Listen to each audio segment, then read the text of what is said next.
ಹೆಚ್ಚು ಸಾಂದ್ರತೆಯಲ್ಲಿ ಬೆಳಿಬಾರ್ದು. ಯಾಕಂದರೆ ಲಾಭ ಇದೆ ಅಂತಂದರೆ ನಾವು 1 ಅಥವಾ 2 ಗಿಡ ಹಾಕ್ಲಿಕ್ಕೆ ಆಗಲ್ಲ.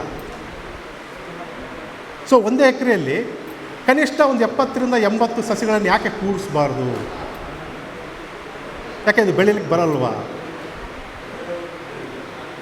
ಹೆಚ್ಚು ಹಾರ್ಡ್ ಅಂತಂದರೆ ತುಂಬ ಗಡುಸಾಗಿರ್ತಕ್ಕಂಥ, ಎಂಥ ಹವಾಮಾನ ಬದಲಾವಣೆಗೂ ತಡೀತಕ್ಕಂಥ ಬೆಳೆ ಅಂದರೆ ಹುಣಸೆ. ನೀವು ಮಳೆ ಹೆಚ್ಚಾದರೂ ಬರುತ್ತೆ, ಮಳೆ ಕೊರತೆ ಆದರೂ ಬರುತ್ತೆ, ನೀರು ಕೊಡಲಿಲ್ಲ ಅಂದರೂ ಬರುತ್ತೆ, ನೀವು ಪೋಷಣೆ ಕೊಡಲಿಲ್ಲ ಅಂದರೂ ಬರುತ್ತೆ, ಕಾಯಿ ಕೊಡ್ತಾ ಇರುತ್ತದೆ. ಈಗ ಹುಣಸೆರನ್ನ ಇಲ್ಲಿ ಬಂದಿದ್ದಾರೆ, ನಮ್ಮೆಲ್ಲ ಸ್ನೇಹಿತರೆಲ್ಲ ಪಾವಗಡದಿಂದ ಬಂದಿದ್ದಾರೆ. ಯಾರು ಗೊಬ್ಬರ ಹಾಕಿದಾರನಪ್ಪ ಅದಕ್ಕೆ? ದಿನ ಏನೋ ಮುಂಗಾರಿಗೆ ಸಗಣಿ ಗೊಬ್ಬರ ಹೋಗಿತೀರಾ ಅಥವಾ ಕಾಂಪ್ಲೆಕ್ಸ್ ಹೋಗಿದ್ದೀರಾ? ಮೇಲೆ ನೋಡಿದ್ರೆ ನಿಮಗೆ ಲಕ್ಷಗಟ್ಟಲೆ ನಿಮಗೆ ಆದಾಯ ಕೊಡುತ್ತೆ. ಯಾಕೆಂದರೆ ನಮಗೆ ಅರಿವು ಬರಲಿಲ್ವ ಇದು? ಅಲ್ಲ, ಎಕ್ಸಾಮ್ಸ್ ಇಲ್ಲಿ ಅಂದರೆ ನಾನು ಹೇಳ್ತಾ ಇಲ್ಲ, ಪ್ರಾಕ್ಟಿಕಲ್ಗೆ ಹೇಳ್ತಾ ಇದ್ದೀನಿ ನಾನು. ಸೊ ಹಾಗಾಗಿ ದಯವಿಟ್ಟು ಇದು ನಾವೆಲ್ಲ ವಿಚಾರ ಮಾಡ್ತಕ್ಕಂಥ